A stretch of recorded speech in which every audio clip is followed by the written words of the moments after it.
अस्सलाम वालेकुम नाज़रीन नवाज शरीफ को इस मुल्क पर जबरदस्ती मुसल्लत किया जा रहा है और कानून और आइन की धज्जियां बिखेरी जा रही हैं। तो इस पर सहरा बानो भी मैदान में आ गई हैं। उन्होंने कहा कि इस मुल्क में कोई ऐन और कानून नहीं रह गया है और पीटीआई को बल्ले का निशान क्यों नहीं मिल रहा है। तो नाज़रीन पहले इनकी गुफ्तगू सुनते हैं, उसके बाद बात करते हैं। अब आपको क्या लग रहा है कि बल्ला एक तो तहरीक इंसाफ को मिलेगा या नहीं मिलेगा, और दूसरी जो मुजम्मल साहब ने कुछ बातें की कि उन्होंने आइन के ऊपर अमल दरामद नहीं किया तो उसके कॉन्सिक्वेंसेस तो होंगे।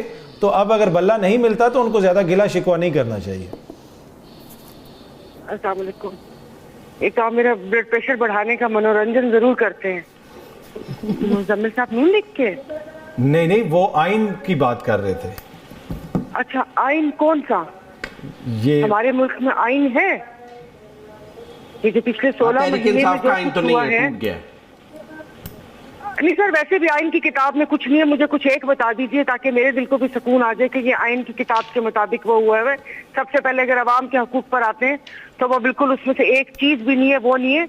अपनी मर्जी से आइन और एक पता नहीं किताब छाप दी है और उस पर अमल कोई नहीं करता। पिछले 16 माह में देखे कि जो गैर कानूनी और गैर आइनी हुकूमतें इस मुल्क की बागडोर संभाल कर बैठी हुई हैं और हम सब लोगों को इस चीजों में उलझाया हुआ है कि ये बल्ला मिलेगा या नहीं मिलेगा, तो कोर्ट क्या करती है और क्या नहीं करती। मसला ये है कि जिस वक्त कोई बुरा लगना शुरू होता है तो हमारी हिंदुओं में मिसाल है कि उसकी की भी का लगती है। अच्छा, इसमें सारा बानो साहिबा आप तो देखें ना, मामला अदालत में चला गया। मुल्क की सबसे बड़ी अदालत के सामने कल ये मामला आएगा। अगर पाकिस्तान तहरीक इंसाफ को बल्ला मिल जाता है तो फिर तो मेरा नहीं ख्याल कि आप समझती हैं कि नून लीग और दीगर जमातें इस पोजीशन में होंगी कि तनकीद कर सकें, क्योंकि काजी साहब के हवाले से जो उनका मौकिफ है, पहले जो पिछले चीफ जस्टिस थे उनके ऊपर तो वो तनकीद करते थे, लेकिन अब तो किसी को कोई गिला शिकवा नहीं है। अगर अब बल्ला मिल जाता है तो क्या फिर आपको लगता है कि फिर भी तनकीद की जाएगी? तो अगर बल्ला मिलने से एक पार्टी खुश होगी तो दूसरों को चक्कर आना शुरू हो जाएंगे और उसके बाद ये सारा होगा।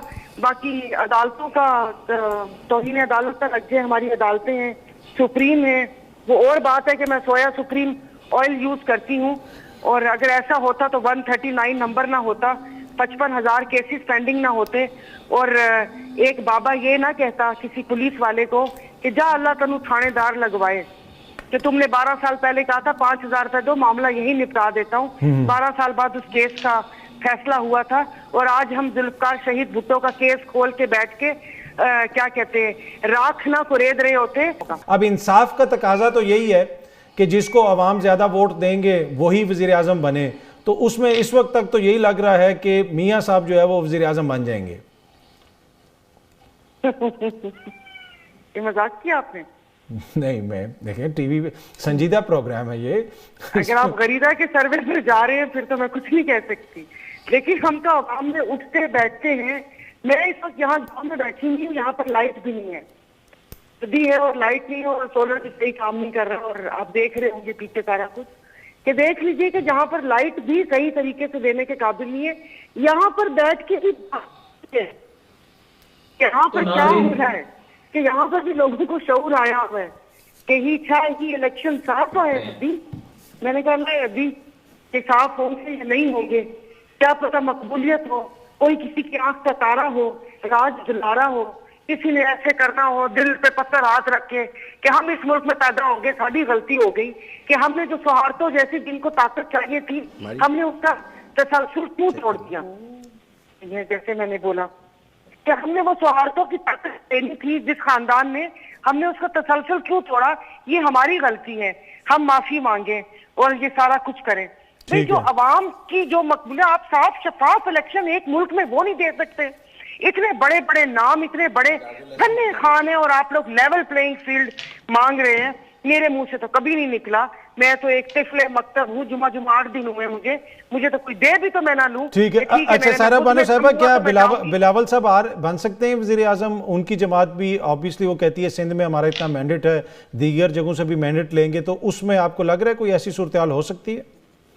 पता नहीं सर, साहब उन्होंने थोड़ा सा किया था, कोशिश की थी, फिर राव अनवार का इंटरव्यू आ गया।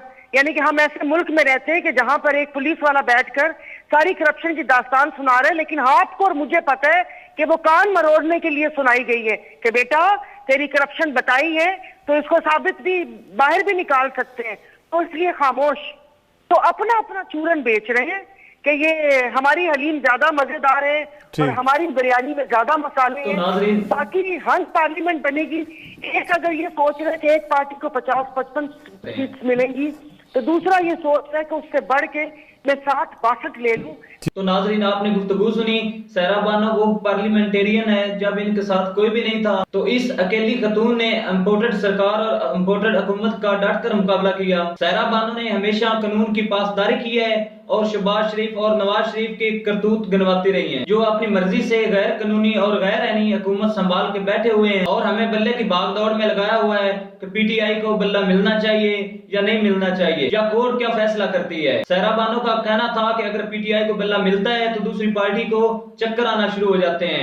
असल में उनके कहने का मकसद ये था कि अगर पीटीआई को बल्ला मिल जाता है तो फिर जीत पीटीआई की होगी, क्योंकि अवाम तो अपना फैसला कर चुकी है और नवाज ग्रुप के करतूत देख चुकी है। जब से नवाज शरीफ को इस मुल्क पर मुसल्लत करने का आगाज हुआ था, तो उस वक्त से सहरा बानो एक बात करती आ रही हैं कि इस मुल्क में मकबूलियत नहीं कबूलियत देखी जाती है। सिर्फ ये देखा जाता है कि ताकतवर लोगों का कौन लाडला है। लिहाजा इन दोनों भाइयों ने चापलूसी की हदें पार कर दी हैं और इसीलिए इन्होंने करप्शन करने में कोई कसर नहीं छोड़ी और अपनी मर्जी के अफसरान मुसल्लत करते हैं और जो कोई इनका हुक्म नहीं मानता उनके खिलाफ प्रोपेगेंडा करना शुरू कर देते हैं। जबकि अगर दूसरी तरफ इमरान खान को देखा जाए तो उसने स्टैंड लिया, उसने अंदरूनी और बैरूनी मुल्क मुखालिफ लोगों के बूट पालिश नहीं किए, इसलिए इमरान खान को जेल में डाल दिया गया है और ना ही इस मुल्क में कोई कानून है, तो अदलिया से बेहतरी की उम्मीद की जा सकती है। तो नाजरीन, अपनी राय का इज़हार कमेंट सेक्शन में लाजमी करिएगा। मिलते हैं किसी नेक्स्ट वीडियो में। अल्लाह हाफिज।